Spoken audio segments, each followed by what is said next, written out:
सियासी निज़ाम दूसरों के हाथ में दे दिया और अपने लोगों को, अपने आप को यतीमी की हालत में हमने कर लिया है।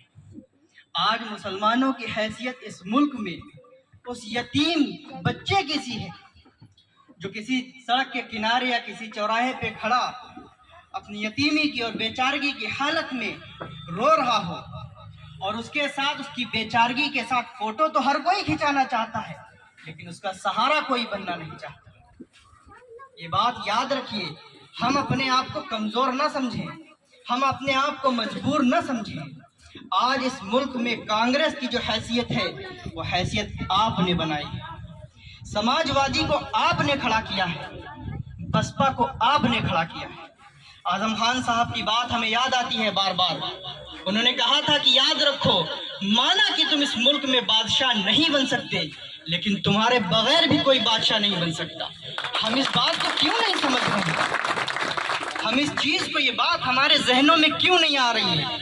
आज जब अपने लोगों से, अपने साथियों से हम बात करते हैं अपनी सियासत को मजबूत करने की, अपने लोगों को मजबूत करने की, तो वो नाउम्मीदी क्यों जाहिर करते हैं? क्यों ये बात कहते हैं कि हमारी पार्टी नहीं खड़ी हो सकती?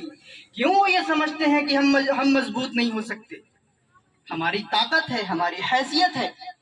आज जो भी बना है, जो भी ऊपर पहुंचा है, वो हमारी वजह से पहुंचा है, हमने पहुंचाया है।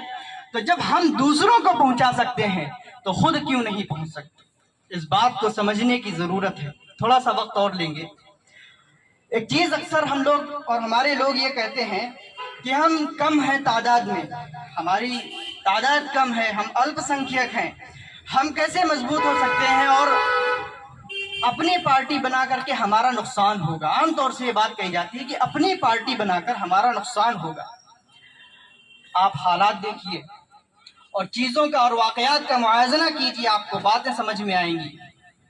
हैदराबाद में MIM पार्टी मजबूत है। अभी पिछले साल एक वाकया हुआ था कि एक ट्रेन के अंदर एक पुलिस वाले ने 3 मुसलमानों को मुसलमान होने की वजह से गोली मार दी थी। आप सब जानते हैं, नहीं जानते? उसके बाद क्या हुआ? उसमें से एक आदमी बिहार का था, एक राजस्थान का था और तीसरा हैदराबाद का था। बिहार वाले को कुछ नहीं मिला, राजस्थान वाले को भी क्या मिला? कुछ नहीं मिला। लेकिन जो हैदराबाद का था उसके लिए MIM पार्टी ने और अकबरुद्दीन ओवैसी साहब ने अपनी विधानसभा में आवाज उठाई और उसके लिए मांग की कि उसकी एक बीवी है, उसके 3 छोटे बच्चे हैं, उनका क्या होगा? मैं सरकार से ये मांग करता हूं कि उसकी बीवी को सरकारी नौकरी दी जाए, उसके बच्चों की आजीवन पढ़ाई का खर्च